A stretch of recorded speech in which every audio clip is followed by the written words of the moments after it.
Hello everyone, I welcome you all again and let's get started today's newspaper and today it is 29th of October and Thursday। आज आपका Thursday है और 29th of October है। तो आज चलिए शुरू करते हैं आज का न्यूज़पेपर। तो पहले देखते हैं न्यूज़ हमारी जो क्या है, जैसा हम रोज़ देखते हैं वैसे आज करेंगे। तो हमारी जो आज की न्यूज़ है वो मेन जो हमारी है वो है कि 20% रूरल स्टूडेंट्स लैक बुक्स। अभी आपकी जो ASER है आपका एनुअल स्टेटस ऑफ एजुकेशन, ये सर्वे करता है, एसर करता है। तो उसकी रिपोर्ट आई है तो उसके हिसाब से 20% रूरल स्टूडेंट्स के पास बुक नहीं है। लैक का मतलब उनके पास कमी है। और क्या बोला है कि only 1 in 10 had access to online classes finds ASER. तो जो annual state of education report वो ये कहती है कि 20% रूरल स्टूडेंट्स के पास बुक नहीं है। दूसरा 10 में से एक ही ऐसा पर्सन है, स्टूडेंट है जो ऑनलाइन एक्सेसिबल है, ऑनलाइन तक जो मटेरियल है वो पहुंच सकता है, ऑनलाइन क्लासेस तक पहुंच पा रहा है। मतलब उसका जो कनेक्शन किसके पास ऑनलाइन प्लेटफॉर्म तक हो पा रहा है, उसमें 10 में से एक ही लोग मिल पा रहे हैं, है ना। तो ये हमारे एजुकेशन के हालात हैं। हमारी जो नेक्स्ट रिपोर्ट है वो है कि in Bihar poll rallies Modi invokes Ram temple issue. Invokes का मतलब सामने लाना, बोलना। तो उन्होंने इसमें राम टेम्पल वाले इशू को लेकर आए हैं मोदी जी, उन्होंने मेंशन किया हुआ। वही इन्वोक का मतलब है मेंशन करना, सामने लेकर आना, है ना। उन्होंने मोदी जी ने बोला है। अगला जो हमारा है, अगली जो हमारी न्यूज़ है वो ये है कि सूर्य कुमार बुमराह क्रिकेट से related help MI Mumbai Indians pull clear at the top पर बने रहने में इन दोनों लोगों ने, सूर्य कुमार और बुमराह ने काफ़ी मदद की। तो उसी से रिलेटेड है, यानी कि मुंबई जीती है ना। अगली जो न्यूज़ है वो है निर्मला सीतारमण, जो हमारी फाइनेंस मिनिस्टर हैं। उन्होंने क्या बोला है कि जो फाइनेंस मिनिस्टर हैं उन्होंने ये बोला है कि निर्मला सीतारमण, ये जो फाइनेंस मिनिस्टर हमारी, और दूसरा ऋषि सुनक है ना। जो ऋषि सुनक है ये हैं ब्रिटेन के चांसलर हैं। तो उन्होंने sign off on fresh UK India policy on sign off, मतलब साइन ऑफ तो बेसिकली अगर आप देखो साइन ऑफ का मतलब जो होता है, तो उस साइन ऑफ हम किसको बोलते हैं कि to announce the end of something, किसी चीज़ का ख़त्म, मतलब कोई चीज़ अनाउंस करना, निर्णय बताना कि ये चीज़ पूरी हो गई। तो वही इन्होंने बोला कि यहाँ पर पूरे करने से है कि साइन ऑफ ऑन, कि साइन ऑफ कंप्लीट किया क्या फ्रेश UK इंडिया पॉलिसी, जो नई पॉलिसी है उसके ऊपर उन्होंने दस्तखत वगैरह किए हैं, है ना। और साथ में जो हमारा इन्वेस्टमेंट है UK का 2nd नंबर पर स्टैंड करता है इस समय, तो यूनाइटेड किंगडम का। तो उसी के ऊपर साइन किए गए, कई सारे चीज़ें साइन हुई, पॉलिसीज़ वगैरह नई स्टार्ट की गई हैं। US secretary of state Pompeo slams predator क्या होता है, प्रीडेटर क्या होता है। प्रीडेटर आपका वो होता है शिकारी, जिसको बोलते हैं, बड़ा ही खतरनाक वर्ड है, उसको बोलते हैं जो चोरी छुपे होता है और क्या करता है, शिकार करता है लोगों का, जो शिकार करे वही आपका प्रीडेटर होता है ना। तो उन्होंने क्या बोला, US सेक्रेटरी पोम्पियो स्लैम्स का मतलब भर्त्सना करना, तिरस्कार करना, predator China on Sri Lanka trip. वो श्रीलंका के लिए वो ट्रिप पर गए हैं, चाइना गया है, तो उसी को लेकर उन्होंने उसका तिरस्कार किया, उसकी आलोचना की है। अगली जो हमारी न्यूज़ है, कई बार न्यूज़ में आया हुआ है कि जो केरला वाला, इधर हमारा जब कोविड-19 चल रहा था तो केरला में जो कुछ ब्यूरोक्रेट्स हैं उन्होंने क्या किया है, गोल्ड की स्मगलिंग की थी। तो उसी में suspended IAS officer M Shivshankar arrested bye ED enforcement directorate. जो हमारे पैसे का लेन देन, मनी लॉन्ड्रिंग केसेस होते हैं वो ये देखती है, हमारी जो सबसे बड़ी बॉडी है इंडिया की इन्फोर्समेंट डायरेक्टोरेट, उसने अरेस्ट किया हुआ है इनको, है ना। तो ये थे हमारे कॉलम में। दूसरा कि जो DU यूनिवर्सिटी, दिल्ली यूनिवर्सिटी है, जो उसके VC हैं, है ना, वाइस चांसलर, उनको मिसकंडक्ट के चलते, उन्होंने कुछ गड़बड़ की है, उसके चलते उनको क्या कर दिया गया, सस्पेंड कर दिया गया है और उन पर इंक्वायरी बैठाई गई है ना। तो ये थी। और एक है हमारा कि न्यूज़ है काफ़ी बड़ी बीच में जो आई थी हमारे, वो ये थी कि पार्लियामेंट्री पैनल ने पूछा है, जो संसदीय पैनल ने पूछा है कि ट्विटर से फॉर एफिडेविट, मतलब जवाब मांगा है ऑन जियो टैगिंग ग्लिच, है ना। जियो का मतलब भू से रिलेटेड होता है, तो जियो टैगिंग का मतलब एक नक्शा जारी किया गया था शायद नेपाल से रिलेटेड, तो उसी को उन्होंने उस पर दिखाया था। तो उसी लद्दाख वाला इशू था, नेपाल लद्दाख वाला इशू था, हाँ लद्दाख वाले इशू में से रिलेटेड उन्होंने एक मैप जारी किया था। तो उसी से रिलेटेड उनसे एफिडेविट मांगा गया, पूछा गया कि किस बिहार पर वो किया गया था, है ना। अगला है Capitals daily virus tally crosses 5K, मतलब 5,000 से फॉर फर्स्ट टाइम 5,000 केसेस हुए हैं पहली बार, है ना। एक और न्यूज़ है वो ये है कि सुप्रीम कोर्ट ने रिजेक्ट कर दिया दिल्ली गवर्नमेंट्स प्ली, जो याचिका थी किसके लिए, दिल्ली गवर्नमेंट की जो याचिका थी, सरकार की याचिका थी अगेंस्ट बेल मिले किसको, है ना, पिंजरा तोड़। तो पिंजरा तोड़ जो एक्टिविस्ट थे उनको मतलब ये दिल्ली राइट से रिलेटेड हैं, तो उनके लिए उन्होंने बेल के लिए अपील की थी, लेकिन उसको मना कर दिया गया। अगला है green crackers to make full flash Delhi debut, है ना। डेब्यूट का मतलब होता है कि शुरू होना पहली बार में पूरी तरह से फुल फ्लैश, मतलब पूरी तरह से संपूर्ण रूप में क्या होगा कि दिल्ली में क्या होगा कि डेब्यूट हुआ है किसका, ग्रीन क्रैकर्स का। ग्रीन क्रैकर्स वो होते हैं जैसे कुछ उसमें जो एलिमेंट्स मिलाए जाते हैं, तत्व मिलाए जाते हैं, वो हमारे जो इन्वायरमेंट है पोल्यूशन ना फैले उसको ध्यान में रखकर किए जाते हैं। तो वही आपके ग्रीन क्रैकर्स होते हैं जो दिल्ली में यूज़ किए जाएंगे, है ना। क्योंकि हमको पता है कि दिल्ली में जैसे ही दिवाली होती है, दिवाली के जस्ट बाद वहाँ पर बहुत सारा फॉग जो होने लगती है, इस वजह से काफ़ी नुकसान होता है, लोगों को सांस लेने में दिक्कत होती है। तो ये थी आज की हमारी न्यूज़। और आज का जो हमारा टॉपिक है काफ़ी इम्पॉर्टेंट है ना। इम्पॉर्टेंट इसलिए कि एक नया इशू आज आपको देखने को मिलेगा जो वास्तव में डिस्कस होना चाहिए, उस पर विचार होना चाहिए था। तो उसी को मैंने आज पिक किया है कि it is related to rape cases से रिलेटेड है। तो मैं आपको एक पहले हल्की सी भूमिका बता देता हूँ कि किससे रिलेटेड है। ये है कि अगर आप चीज़ों को थोड़ा सा एनालाइज करें तो होता क्या है कि जो रेप केसेस, जैसे हाथरस केस हुआ, तो इसमें जो फॉरेंसिक रिपोर्ट आई है वो ये बताती है कि रेप नहीं हुआ है, लेकिन जो फैमिली है और जो बाकी लोग हैं, है ना, वो यही बोल रहे हैं कि रेप हुआ है। तो प्रॉब्लम ये है कि इन तरह के केसेस में क्या माना जाए कि कैसे रेप हुआ, कि मानदंड क्या रखा जाए, क्राइटेरिया क्या रखा जाए। इसी से रिलेटेड हमारा आज का जो टॉपिक है। कई सारे वर्ड्स आप आज नए आपको सीखने को मिलेंगे जो कॉन्स्टिट्यूशन से रिलेटेड हैं, कई सारे फॉरेन एक्सप्रेशन आपको मिलेंगे, और आपको जानने को मिलेगा कि एक्चुअल में कैसे चीज़ें कंडक्ट की जाती हैं, कैसे अगर रेप केस कैसे पहचाना जाता है कि यहाँ पर रेप हुआ नहीं। तो ये सारी चीज़ें आज आपको जानने को मिलेंगी, है ना। तो without getting let let's start, चलिए शुरू करते हैं, है ना। ओके, तो ये है, पहले हम अपनी हेडलाइन देख लेते हैं। हेडलाइन में क्या है, विक्टिम्स अकाउंट में बी मोर कंक्लूसिव, है ना। कि जो विक्टिम अकाउंट का मतलब, अब जैसे नॉर्मली अकाउंट का मतलब खाता होता है, तो खाता किसका, आप ही का होता है, आपकी उसमें सारी चीज़ें होती है। तो अकाउंट का भी उसी से रिलेटेड मतलब है। अकाउंट का जो आप बातें बोलें, जो आप कहें, वो आपका अकाउंट होता है ना।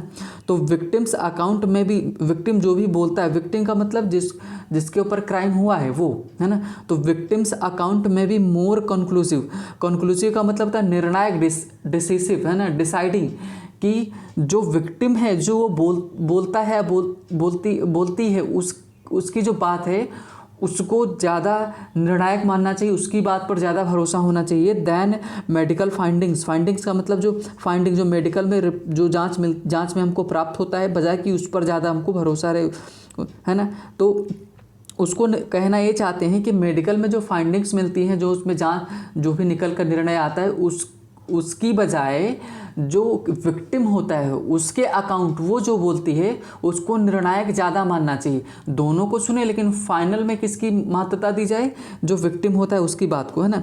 तो कोर्ट्स हैं शुड फाइंड, उनको प्राप्त करना चाहिए क्या, नो डिफ़िकल्टी, उनको नहीं होनी चाहिए डिफ़िकल्टी, है ना, कोई परेशानी नहीं होनी चाहिए। टू कन्विक्ट का मतलब दंडित करने में, द अक्यूज्ड जो दोषी है उसको, है ना, उसको कन्विक्ट करने में, कोई अक्यूज्ड को दोषी ठहराने में, उसको कन्विक्ट करने में, सज़ा देने में कोई परेशानी नहीं होनी चाहिए। किस पर, ऑन सोलोली, है ना।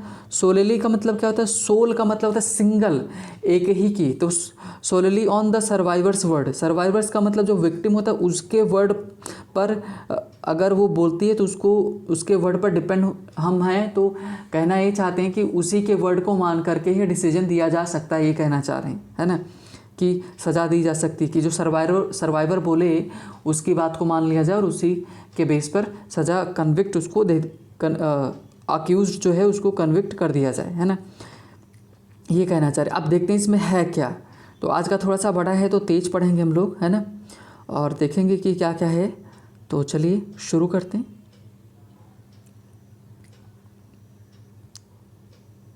जी okay, this one, the alleged gang rape of women in Hathras. Hathras तो इसमें सिर्फ हाथरस नहीं, जितने भी लगभग मेन जो बड़े मुद्दे हुए हैं जो आपके रिलेटेड हैं रेप केसेस से, उन सभी को डिस्कस किया गया है। The alleged gang rape of a women in Hathras, मतलब तथाकथित, अलेस्ड का मतलब अभी प्रूफ नहीं हुआ है, प्रूफ नहीं हो जाने की वजह से उसमें अलेस्ड बोला जाए। तथाकथित रूप से जो गैंग रेप हुआ है वुमेन का, कहाँ, हाथरस में। हाथरस कहाँ है, यूपी में, है ना। इन कब, इन सितंबर, ब्रॉट, फोर्थ का मतलब होता है सामने, फोरहेड होता है ना माथा हमारा, तो फोर्थ का मतलब सामने लेकर, ब्रॉट का मतलब ब्रिंग का सेकेंड फॉर्म यूज़ किया, ब्रॉट फोर्थ सामने लेकर आया है। एन इम्पॉर्टेंट इशू, एक महत्वपूर्ण मुद्दा, कंसर्निंग जुड़ा हुआ है किससे, द रेलेवेंस, जो रेलेवेंस का मतलब प्रासंगिकता, प्रासंगिकता मतलब प्रासंगिकता का मतलब होता है इस जो उससे रिलेटेड है, किसकी प्रासंगिकता, महत्वपूर्णता किसकी, forensic evidence of the victim rape, जो विक्टिम का जो रेप हुआ है उसकी जो फॉरेंसिक रिपोर्ट है उसकी प्रासंगिकता, वो कितनी सत्य है, कितनी न्यायसंगत है, उसकी महत्ता को का जो इशू है सामने उभर कर आया है हाथरस केस से, है ना। अब ऐसा वो क्यों बोल रहे हैं देखते हैं। ये दैट इज़ व्हाट, कि वो क्या है कि about the sign off recent sexual intercourse and struggle. अब देखो क्या है कि forensic evidence of the victim rape, तो जो विक्टिम का रेप हुआ है तो उसकी जो फॉरेंसिक एविडेंस मतलब जो फॉरेंसिक साक्ष्य हैं, अब वो होते क्या, कॉमा लगा कर बता रहे फॉरेंसिक साक्ष्य क्या होते, अबाउट द साइन, जो चिन्ह मिलते हैं, रिसेंट का मतलब हाल ही के, सेक्सुअल इंटरकोर्स, जो सेक्सुअल इंटरकोर्स हुआ हो, रिलेशनशिप इस्टेब्लिशमेंट हुई हो, है ना, सेक्स हुआ हो, तो एंड स्ट्रगल का मतलब कि जो उसमें रेप किया गया तो उसमें ऐसा तो है नहीं कि रेप किया होगा, ऑब्वियसली वो रेजिस्ट करे, प्रतिरोध करे, विरोध करेगी, तो उसमें कई सारे निशान छूट जाते हैं, तो उनको उन चिन्हों को ध्यान में रख करके फॉरेंसिक रिपोर्ट आती है। तो वही बता रहे फॉरेंसिक रिपोर्ट के ऊपर एक बार फिर से विचार होना चाहिए, उसकी प्रासंगिकता को समझना चाहिए कि वो कितनी इंपॉर्टेंट हो सकती है ना, या फिर वो सिर्फ नाम मात्र की, ऐसा कहना चाह रहे हैं कई बार। हाँ, अब उसी को आगे एक्सप्लेन करें। This acquired more attention after this. अब ये जो फॉरेंसिक रिपोर्ट है ये मुद्दा है, इसकी फॉरेंसिक रिपोर्ट की जो प्रासंगिकता का मुद्दा है ये अक्वायर्ड, इसको और महत्ता मिली है, इस पर और नज़र गई है after the senior police of UP, Uttar Pradesh के जो सीनियर पुलिस उन्होंने क्या है स्टेटेड, मतलब कहा है दैट कि forensic science laboratory report did not confirm the allegation of rape, है ना।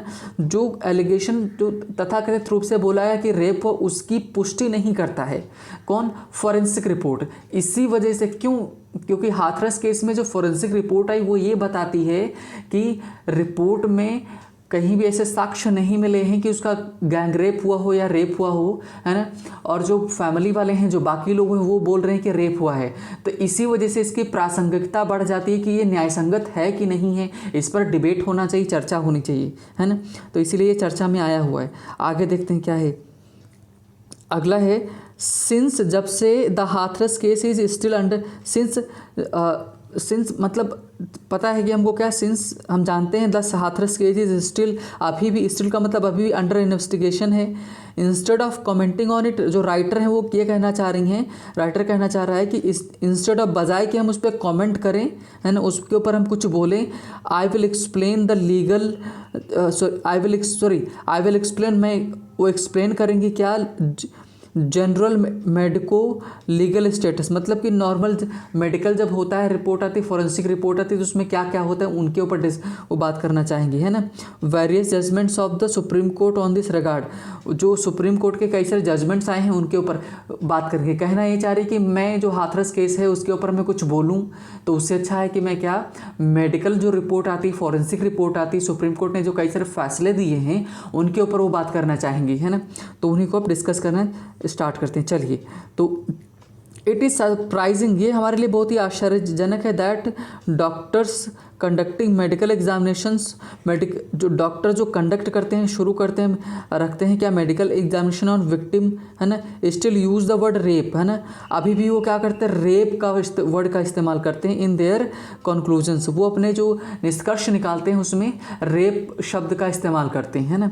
ये कहना चाह रहे हैं कि दे फॉरगेट, और वो भूल जाते हैं that rape is an offence, और रेप एक क्या है, जुर्म है ना, नॉट अ मेडिकल डायग्नोसिस, और ना ही वो केवल एक नॉट अ मेडिकल, और ना वो मेडिकल डायग्नोसिस जांच नहीं है ना, तो इसलिए वो उनको रेप कहने का मतलब रेप एंड क्या है, diagnosis to be made by them, ना कि वो मेडिकल डायग्नोसिस जो उनके द्वारा बनाया जाता हो, है ना। मतलब कहना क्या चाहते हैं कि वो जब भी कोई चीज़ जांच करते हैं तो हो सकता है रेप हुआ हो ना हो, लेकिन वो कंक्लूजन में हमेशा रेप शब्द का इस्तेमाल करते हैं। वही उन्होंने बोला रेप शब्द के, रेप क्या है, रेप जुर्म है ना, तो वो वही उनके बारे में उन्होंने बताया। आगे देखते हैं, the issue of whether someone has been raped, जो मुद्दा है कि समवन हैज़ बीन रेप्ड और नॉट, कि उसका रेप हुआ है या नहीं हुआ, is legal conclusion, is legal conclusion क्या होता है, वैधानिक, वैध, लीगल का मतलब वैधानिक एक निष्कर्ष होता है, तो आप वहाँ पर रेप शब्द का इस्तेमाल नहीं कर सकते, है ना, कहना ये चाह रही। आगे, it is to be made by investigating officer, ये जो निर्णय दिया जाता है ये किसके द्वारा होता है, it is to be made, और इसको किसके द्वारा बनाया जाना चाहिए, ये जो लोग निर्णय देते हैं वो किसके द्वारा किया जाना है, इट इज़ टू बी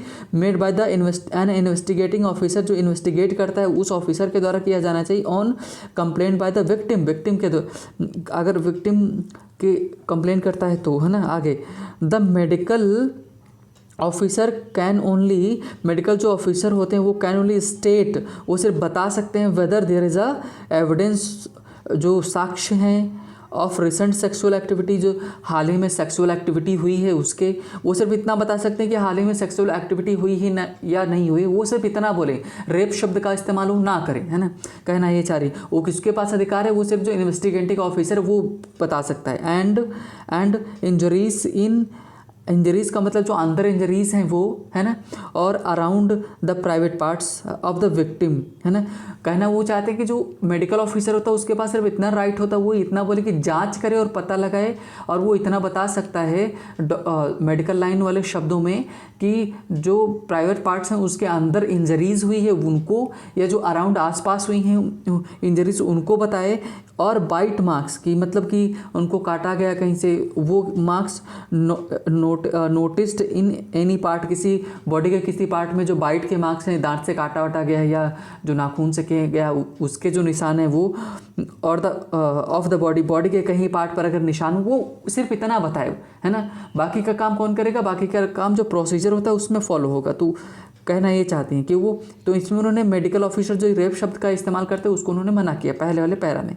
आगे चलते हैं, कलेक्टिंग एविडेंस। अब ये बता रहे हैं कि कलेक्टिंग एविडेंस जो सबूत हैं कैसे जुटाए जाते हैं ना। द प्रेजेंस ऑफ सीमेन क्या होता है, सीमेन स्पर्म होता है, स्पर्म शुद्ध हिंदी में बोले तो वीर्य होता है ना। तो जो the presence of semen is always a material of piece of evidence, मतलब अभी तक यही माना जाता है कि जो नॉर्मली हम और इसको डेप्थ में आगे चलेंगे तो जानने को मिलेगा, द प्रेजेंस ऑफ सीमेन जो स्पर्म होता है इज ऑलवेज अ मटेरियल, एक पदार्थ होता है, piece of evidence, material piece, एक वही है एकमात्र, ऑलवेज हमेशा से क्या है, आप मटेरियल एक है, वही नहीं है, सिर्फ एक है कि ऑलवेज अ मटेरियल पीस, एक कह सकते हो कि मटेरियल पीस बोला जा सकता है, ऑफ एविडेंस मतलब साक्ष्य का एक हिस्सा है वो बोल सकते हैं, जो सीमेन होता है, सीमेन से पता चलता है ना।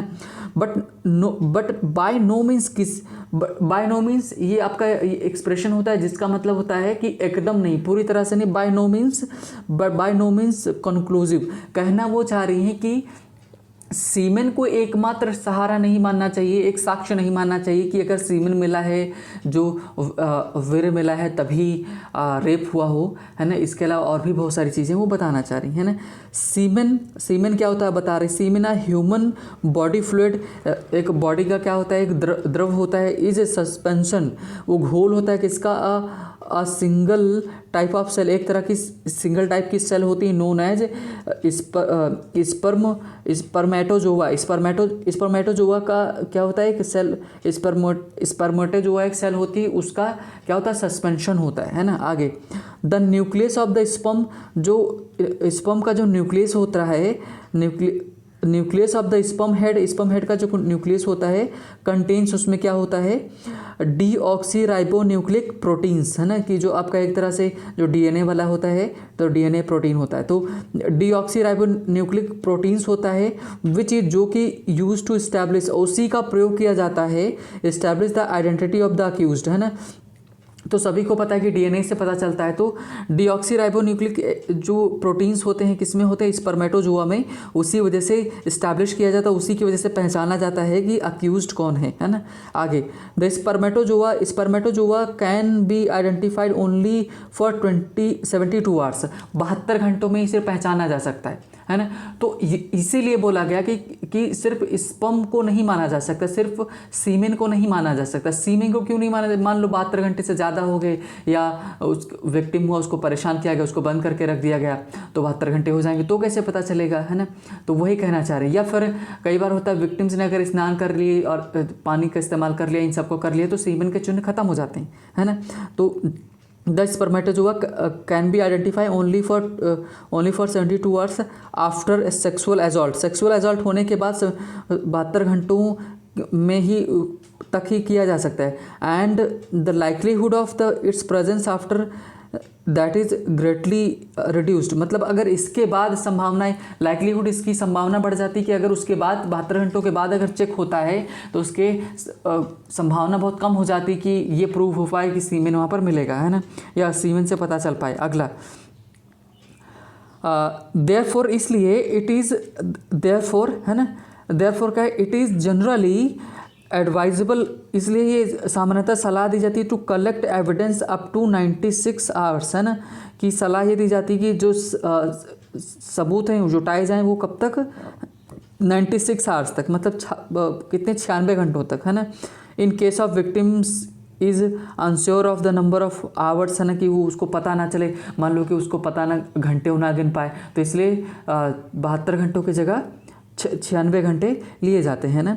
दैट हैव क्या बोलते हैं, इलैप्स सिंस द एजॉल्ट, है ना, कि हो सकता है कि बीच में कुछ घंटे इलैप्स्ड हो गए हों, तो इसी के चलते 96 घंटे लिया जाता है, बड़ा पैमाना लिया जाता है।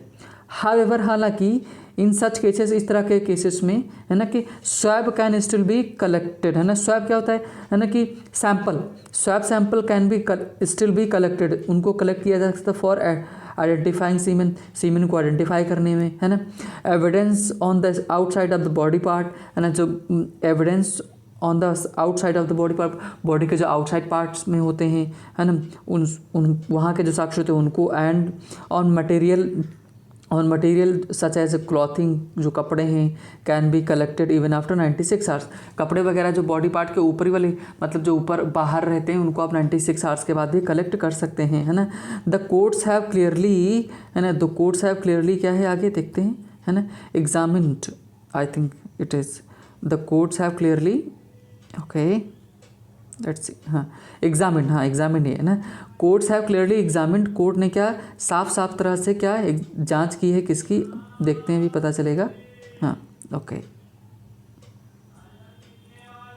हाँ examine the value of victims statements को, है ना, कॉइस को पढ़ते हैं पूरा, अभी आगे फ्रेज मिलेगा कि मतलब कोर्ट ने क्या किया है, एग्जामिन किया द वैल्यू, कीमत कितनी होती है, मूल्य कितना होता है, ऑफ विक्टिम्स स्टेटमेंट्स, है ना, को फॉरेंसिक डिफेंस, मतलब कि एक तरफ स्टेटमेंट है क्या, किसका, विक्टिम का स्टेटमेंट, दूसरी तरफ फॉरेंसिक एविडेंस है, दोनों को अगर आप सामने सामने रखो, तो उन्होंने बोला कि जो फॉरेंसिक रिपोर्ट की अपेक्षा में अगर जो स्टेटमेंट की बात करें तो वो कहना वो चाह रहे हैं कि ज़्यादा उसका मूल्य है ना।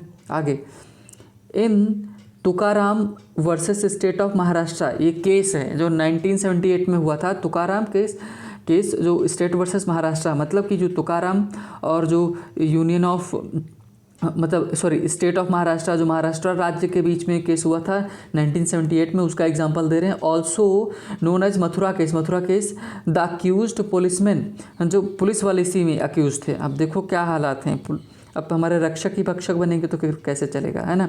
तो उन्होंने क्या बोला, द अक्यूज्ड पुलिसमैन वर अक्यूटेड, उनको क्या, अक्यूटेड का मतलब बरी कर दिया गया था। As the victim bore, bear का सेकेंड फॉर्म है as the victim bore no traces, है ना। विक्टिम के पास नहीं मिले थे कोई भी ट्रेसेस का मतलब चिन्ह ऑफ वायलेंस, है ना, कि वायलेंस के कोई वहाँ पर निशान नहीं मिले, कोई साक्ष्य नहीं मिले, इस वजह से उसको एक्विट कर दिया था, छोड़ दिया गया था, बरी कर दिया गया था। But in the later cases, बाद के जो केसेस हुए, एब्सेंस ऑफ लाइव और डेड स्पर्मेटोजोआ ड्यूरिंग वेजाइनल, क्या है कि ओके, हाँ, एब्सेंस ऑफ लाइव मतलब जो जिंदा हो, और डेड स्पर्मेटोजोआ ड्यूरिंग, क्योंकि उन्होंने बोला 72 घंटे के बाद नहीं पता चलता है, वही तो उन्होंने बोला कि एब्सेंस ऑफ लाइव और dead spermatozoa during vaginal examination was held to be irrelevant, है ना। तो उसको क्या बोला गया कि भाई मतलब बाद के जो केसेस हुए उसमें जो जिंदा हो या जो मरा हुआ हो spermatozoa during vaginal examination was held to be irrelevant by the supreme court, उसको क्या माना गया, निरर्थक, मतलब उसको रेलेवेंट, प्रासंगिक नहीं माना गया। बोला गया कि सिर्फ आप उसी से पता चला 72 घंटे हो गए, 72 घंटे के बाद वो तो डेड हो जाएगा, फिर उसका कोई महत्व ही नहीं रह जाएगा, तो उसको उन्होंने सुप्रीम कोर्ट ने इररेलेवेंट माना, उसको कोई मूल्य नहीं समझा, है ना। आगे देखते हैं।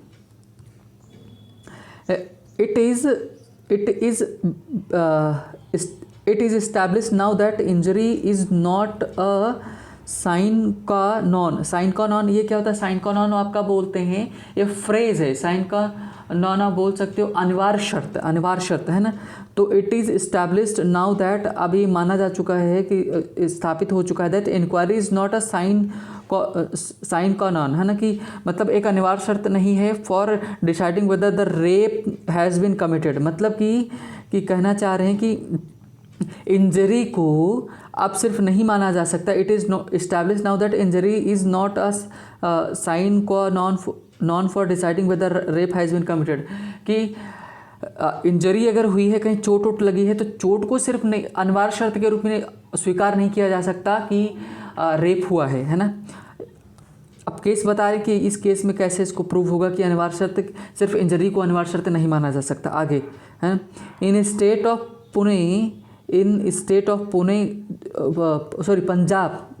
पंजाब एंड वर्सेस गुरमीत सिंह का जो केस हुआ था 1996 में, द कोर्ट लेड डाउन होता है, ले डाउन का क्या होता है, निर्धारित करना, नियम बना देना, laid down that the victim's ipse dixit क्या होता है, इप्स डिक्सिट आपका होता है कि assertion made but not proved, मतलब जो बात बोली गई है लेकिन उसको प्रूव नहीं किया गया है ना।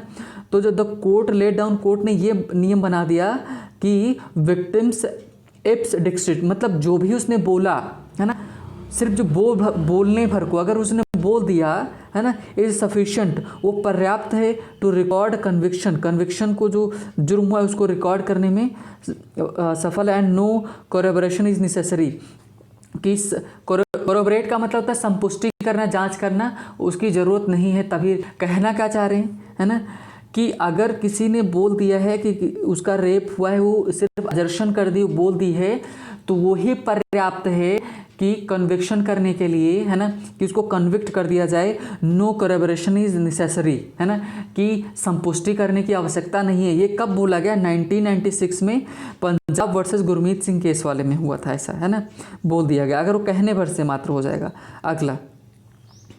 अगला है चेंज इन रेप लॉ, बदलाव हुआ किसमें, रेप लॉ में, है ना, क्या हुआ देखते हैं। There was no change in the rape law from 1860 to 1983, मतलब 1860 से लेकर 1983 तक, है ना, कि अगर आप बात करें तो आपके 1860 से 1960 तक 100 ईयर्स हो जाएंगे, फिर आपके 23 और मतलब 123 साल, है ना। तो 100 क्या बोल सकते हैं, 100 मतलब 123 साल तक आपके केसेस में, रेप के केसेस में कुछ बदलाव ही नहीं हुए, 1983 का बदलाव ही नहीं हुई। The first major change came about after the apex court decision in the Mathura case के बाद ही चेंजेस हुए and burden of proof was shifted to the accused, है ना, कि जो बर्डन का प्रूफ है किसकी तरफ, अक्यूज्ड की तरफ शिफ्ट कर दिया गया कि वो प्रूफ करेगा, है ना, कि कैसे क्या हुआ है ना। The criminal procedure code was, जो आपका CPC है वॉज अमेंडेड, उसमें सुधार संशोधन किया गया to incorporate medical examinations की of the victim within 24 of receiving information relating to the commission of rape. अगर 24 घंटे के अंदर विक्टिम का जो रेप हुआ है उसका क्या किया जाए, मेडिकल जांच हो, है ना, इनकॉर्पोरेशन कराया जाए, है ना, ऐसा बोला गया। और क्या चेंजेस हुए, द डेफिनेशन ऑफ रेप, है ना, the definition of rape was enlarged, है ना, after the Nirbhaya case in 2012। 2012 में जब निर्भया कांड हुआ तो जो रेप था, तो रेप का उसका जो दायरा था काफ़ी बढ़ा दिया गया, है ना। वही आगे बता रहे हैं कि the expression sexual intercourse has been removed from the definition for shift in emphasis that it is not necessary for union of sexual organs that could give rise to proof of rape। कहना ये चाहते हैं कि rape का अब दायरा बढ़ा दिया गया है। दायरा बढ़ाने का मतलब ये है कि पहले इंजरी को नहीं माना गया, लेकिन अब रेप का दायरा बढ़ा दिया गया। अब ये ज़रूरी नहीं है कि क्या हुआ हो, कि यूनियन हुआ हो। यूनियन किसका, सेक्सुअल ऑर्गन्स का, कि सेक्सुअल ऑर्गन्स मिले हों तभी रेप माना जाए, ऐसा ज़रूरी नहीं है। कहने का मतलब है कि दायरा काफ़ी बढ़ चुका है। अगर आप प्रयास भी करते हैं या कुछ, अगर कोई प्रयास करता है, अगर कोई प्रयास करता है, कोई भी ट्राई करता है, असॉल्ट करने की कोशिश करता है एक तरह से, तो भी क्या मान लिया जाएगा, रेप वहाँ पर माना जाएगा, है ना। मतलब उसका दायरा काफ़ी बढ़ा दी गई। दायरा पहले क्या था, पहला ये था कि भाई रेप हुआ है कि मतलब अगर यूनियन ऑफ ऑर्गन्स हुआ है कि ऑर्गन्स का यूज़ किए गए तभी सेक्सुअल माना जाएगा, वैसे नहीं माना जाएगा। लेकिन अब इसका दायरा काफ़ी बढ़ा दिया गया है ना। छोटी छोटी चीज़ों को भी इसमें शामिल किया गया है। आगे देखते हैं क्या है।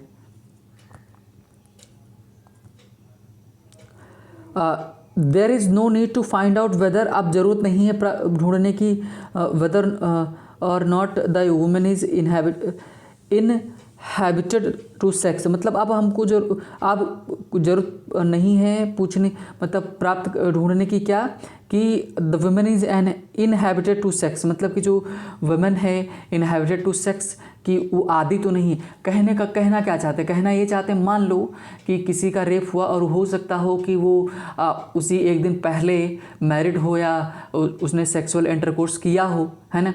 तो प्रॉब्लम ये हो जाएगी फिर पहले क्या होता था, ढूंढा जाता था कि कहीं मतलब इनहैबिटेड है कि नहीं है। इनहैबिटेड तो नहीं है, मान लो किसी ने ऐसे बोल दिया हो कि सेक्स नॉर्मली कर दिया, फिर उसको अक्यूज़ कर दे, तो कहना क्या चाहते हैं कि अब उसको हटा दिया गया है, कि उस शब्द को वहाँ से हटा दिया गया कि अब ढूंढने की ज़रूरत नहीं है, सिर्फ बोल इट इज़ रेलेवेंट,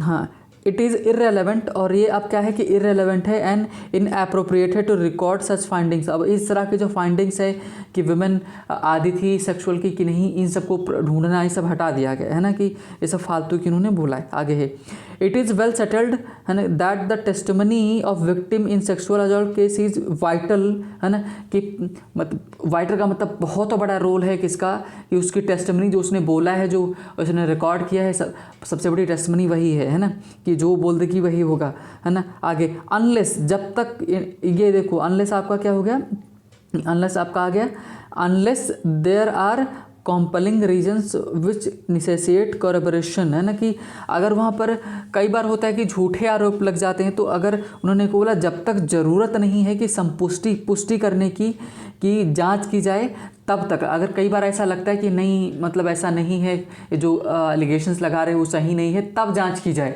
नहीं तो जो विक्टिम है उसी की बात को माना जाए, है ना। The courts should find no difficulty to convict the accused solely on the victim's testimony, accused solely on the testimony of victim।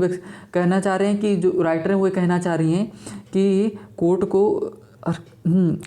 कहना चाह रहे हैं कि क्या नाम है कि कोर्ट को कोई ज़रूरत, मतलब अब इतना परेशानी नहीं होना चाहिए कि उसको कन्विक्ट करने में। क्यों? क्योंकि अब विक्टिम की बात को सोलेली का मतलब क्या होता है? सोल का मतलब होता है अकेला।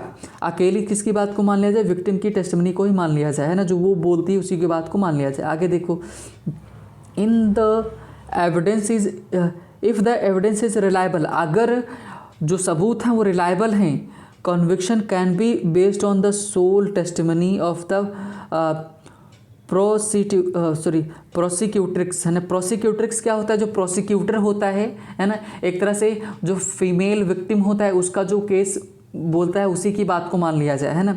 तो उन्होंने क्या बोला कि प्रोसिक्यूट्रिक्स का मतलब, मैं फिर से बता दूं, प्रोसिक्यूटर था, पब्लिक प्रोसिक्यूटर। तो जो फीमेल का प्रोसिक्यूटर होता है उसी की, और एक तरह से फीमेल की बातों की जो उसने बातें बोली उसको भी बोला जा सकता है ना। तो कहना चाह रहे हैं कि the conviction can be based on, किस पर आधारित हो सकता है कन्विक्शन, सजा किस पर दी जा सकती है? ऑन द सोल टेस्टिमनी, जो अकेली टेस्टिमनी दी गई, कथन दिया गया किसके द्वारा? प्रोसिक्यूट्रिक्स के द्वारा, है ना। The forensic evidence is at most corroborative evidence, मतलब जो फॉरेंसिक एविडेंस है, जो फॉरेंसिक साक्ष्य हैं वो क्या है? मोस्ट कोरेबरेटिव, संपुष्टि एविडेंस है, मतलब उनकी पुष्टि की जाए, है ना।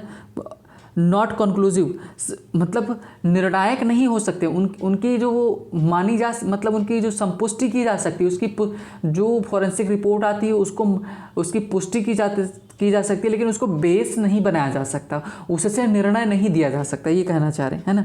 आगे, मोर ओवर, अगर और बात करें, moreover the forensic details need to be disclosed, है ना। Moreover forensic details not to be disclosed, मतलब जो फॉरेंसिक डिटेल्स हैं जो आती हैं उनको डिस्क्लोज नहीं करना चाहिए टू द पब्लिक में when the matter is still under investigation, कि अगर मामले की जांच चल रही है तो उसमें जो भी होता है, जो फॉरेंसिक रिपोर्ट आती है उसको खुलासा नहीं करना चाहिए, ऐसा करना चाह रहे। इट में हर्ट, और ये हर्ट कर सकता है, नुकसान पहुंचा सकता है किसको, है ना, victim's fundamental right to privacy, जो मतलब फंडामेंटल उसका मूलभूत अधिकार है निजता का, है ना, उसके अधिकार का हनन हो सकता है कि अगर बीच में ही इन्वेस्टिगेशन चल रहा है और फॉरेंसिक रिपोर्ट आ जा रही है ना। तो इन्होंने हाथरस वाले केस से रिलेटेड बोला है कि हाथरस केस में पूरा निर्णय भी आया नहीं और बीच में ही फॉरेंसिक रिपोर्ट का खुलासा कर दिया गया, है ना।